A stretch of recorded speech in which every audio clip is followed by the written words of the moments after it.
ગત તારીખ 16/5/2026ના રોજ અમરોલી પોલીસ સ્ટેશનમાં એક એડી દાખલ થઈ હતી.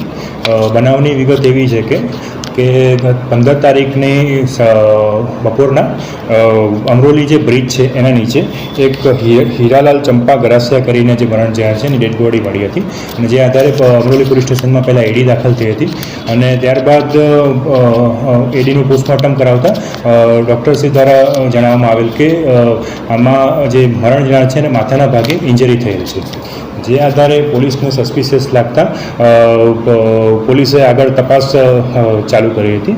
અમરોલી પોલીસ દ્વારા ટેકનિકલ એનાલિસિસ અને હ્યુમન રિસોર્સની મદદથી આની તપાસ ચાલુ કરવામાં આવી હતી, જેમાં એક આરોપી જે છે રમેશ ઉર્ફે પાયલટ પારસિંગ ગરાસિયા, જેની પોલીસે કડક શબ્દોમાં પૂછપરછ કરતા જાણવા મળેલ કે આ બે વચ્ચે 15 તારીખના બપોરે મોબાઈલ બાબતે એક સામાન્ય બોલાચાલી થઈ હતી, જેમાં જે આરોપી છે એને લાકડાનો એક ફટકો મારેલ હતો મરણ જનારને, જેના કારણે મરણ જનારનું મૃત્યુ થયું હતું. ત્યારબાદ પોલીસે આરોપીની ધરપકડ કરેલી છે અને આગળની કાર્યવાહી અમરોલી પોલીસ દ્વારા ચાલુ છે. આરોપીના ઉપર પહેલાથી પણ ગુનાહિત અત્યાર સુધીની અમારી તપાસમાં કોઈ આરોપીના વિરુદ્ધમાં અત્યારે કોઈ પહેલાંનો કોઈ ગુના દાખલ થયેલા નથી.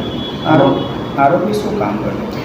આરોપી અને મરણ જનાર બંને એકબીજાને પહેલેથી ઓળખતા હતા. બંને રાજસ્થાનના બાંસવાડા જિલ્લાના રહેવાસી છે અને આ બંને અહીંયા છૂટક મજૂરી કરતા હતા.